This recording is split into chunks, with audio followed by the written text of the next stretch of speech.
Today I wanted to just document some of the techniques that I want to employ to support our trompe l'oeil drawing. And I'll start by showing you like some little test drawings that I did. And the more I talk about this, the more I realize like the sort of maybe philosophy behind this class is to maximize the amount of colors we can get with sort of a minimal palette. So, as I've been talking all along about this primary and secondary palette, and of course we support it with the blue indigo and the black in some cases, but I try to make everything just using these the three primaries and the secondaries.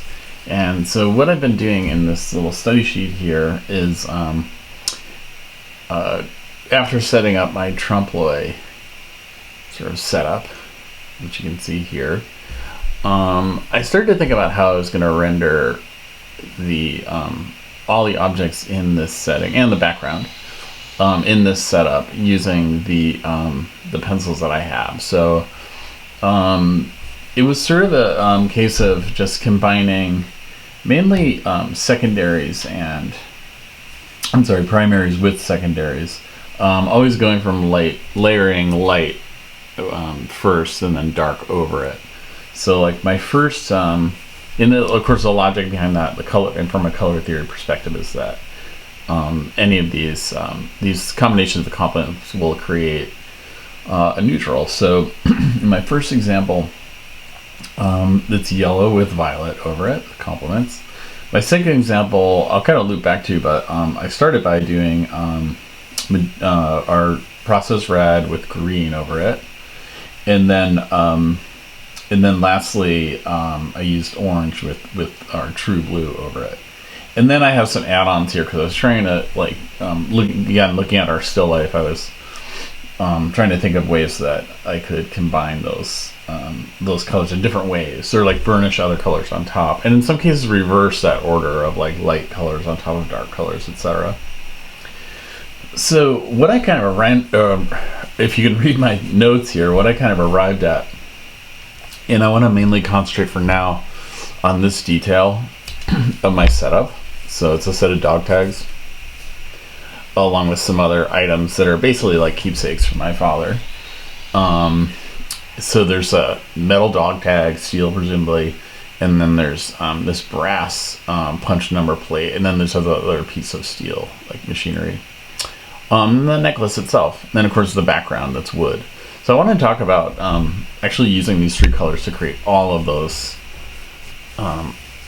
textures, all of those colors. So maybe a little hard to see, but I in sort of classic fashion, I kind of I started sketching in my underdrawing, and I started identifying values.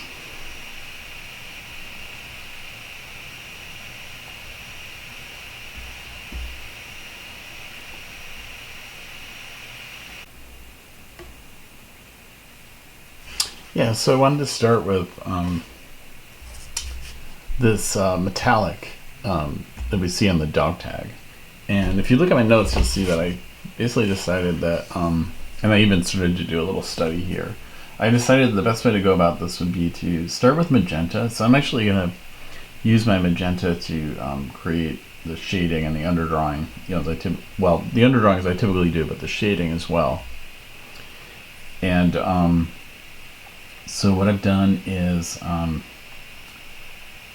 layered those together. So I started with the magenta, started with green, and then there's a blue there that needs to account. And I felt like I could get that sort of metallic color with those three.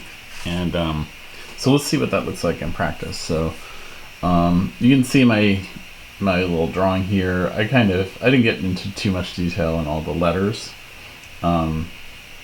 But I am going to, we're ignoring the brass for now.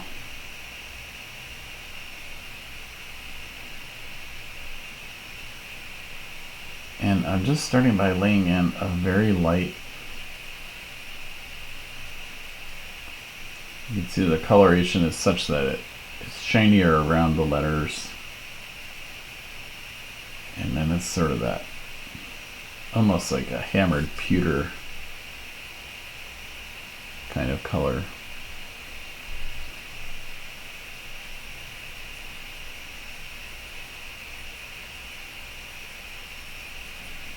There's some highlights there we need to leave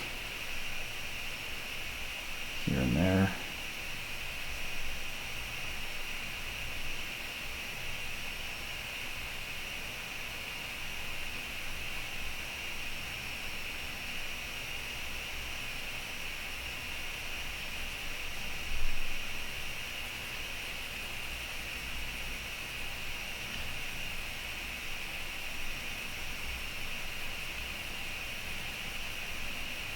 That sort of highlight towards the edge.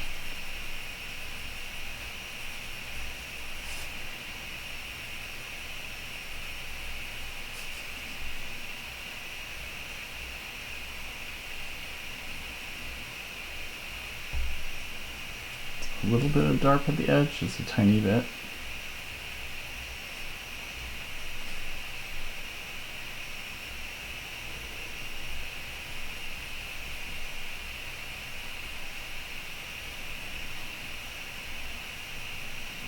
So I'm really subtle with that in the beginning. And now I want to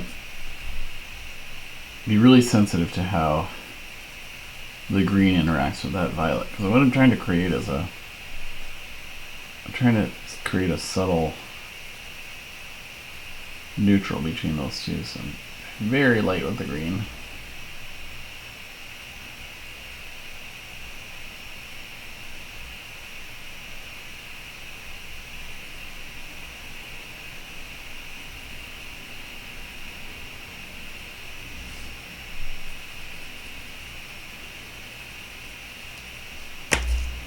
I'm going to switch back to the violet when I notice little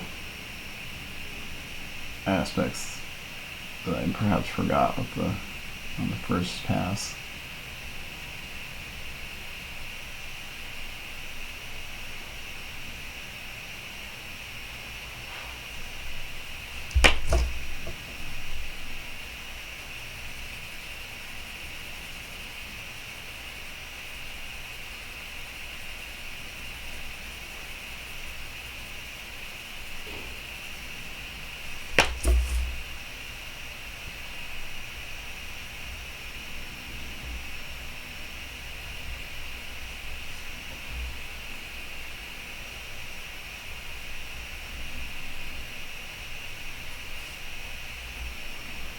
You're welcome to go into detail on the letters here.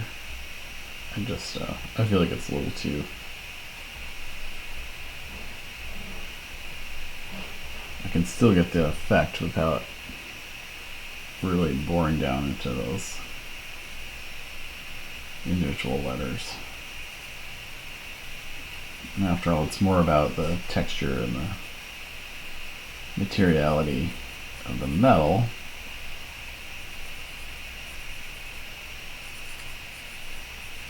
And what's on there. I mean, depending.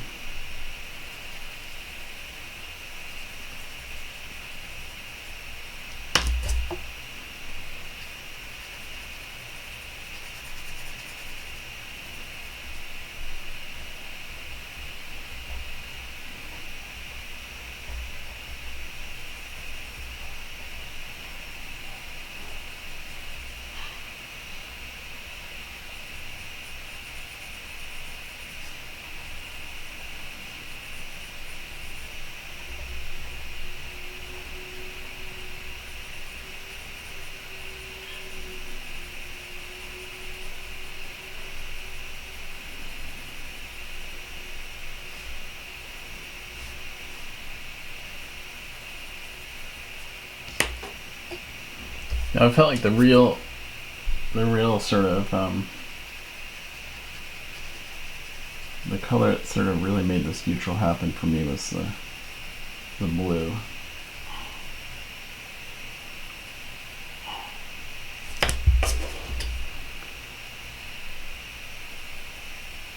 And this is where I pay close attention to the mixture.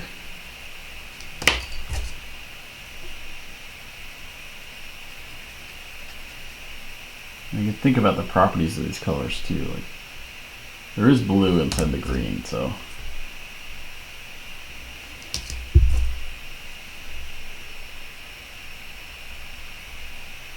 may feel too blue. At a point.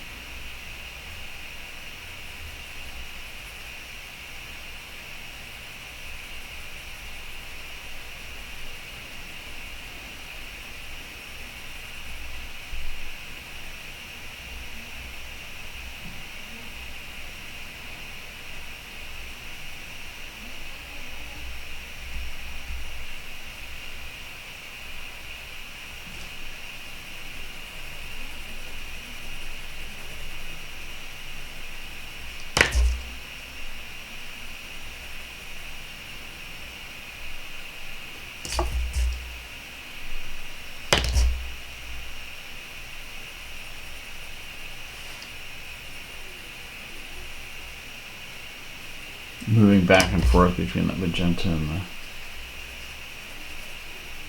the green and the blue. Just kind of tweaking them so that they don't, one doesn't really dominate over the other.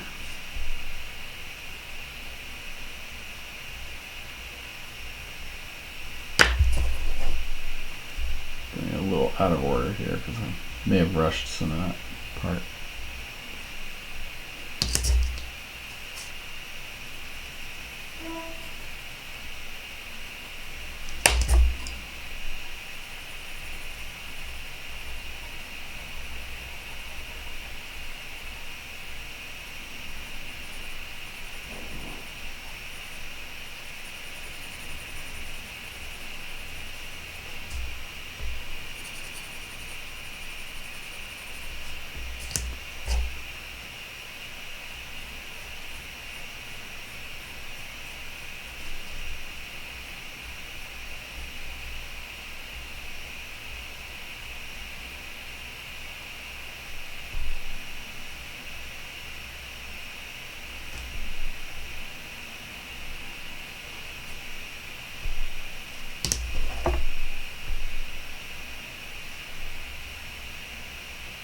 I'm just emphasizing that hard line shadow that's evident in my photo.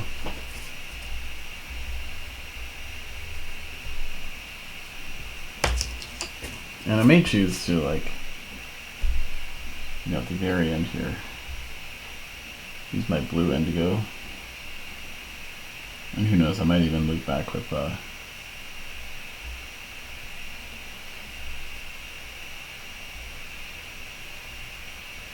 black at some point. And now I guess I decided to be a little more detailed about the letters themselves.